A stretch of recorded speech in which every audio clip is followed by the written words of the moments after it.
kazi kubwa ambayo imefanywa na Wizara ya Elimu, Sayansi na Teknolojia.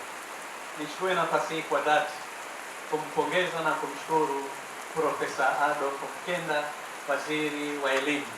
Kwa kweli Profesa, nakushukuru sana, pamoja na timu yako yote. Kule Zanzibar, yale mafanikio na mageuzi makubwa ambayo naona yanafanyika, basi kuna mchango mkubwa sana wa Profesa Mkenda pamoja na timu yake. Na hii ni faida ya muungano. Ingekuwa hakuna muungano, ingekuwa Profesa akija kule tunamlipa. Lakini leo anakuja na wataalamu wake na anajilipia mwenyewe kwa sababu ya muungano. Taarifa ya ujenzi wa majengo mapya hapa Dakawa imetolewa kwa kina na kaimu katibu mkuu.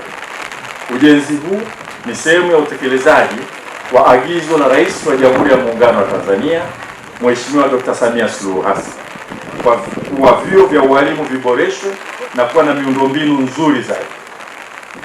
Katika utekelezaji wa agizo hili la rais wetu, vyuo vitatu vya ualimu vimejengwa upya kabisa, vimehamishwa vilipokuwa na kujengwa katika maeneo mapya na miundombinu mizuri zaidi.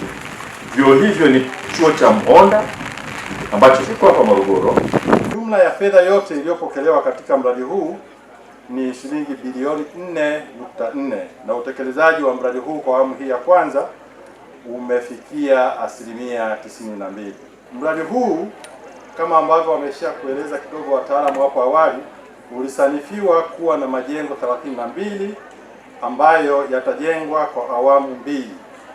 Historia ya Afrika ya Kusini leo walipo wao ni historia ya kwao ya Mazimbo na Dakawa. Jamhuri ya Muungano wa Tanzania, Mheshimiwa Makamu wa Rais, unaonekana kwenye historia ya vitabu vyao kwamba walikuwa hapa Dakawa.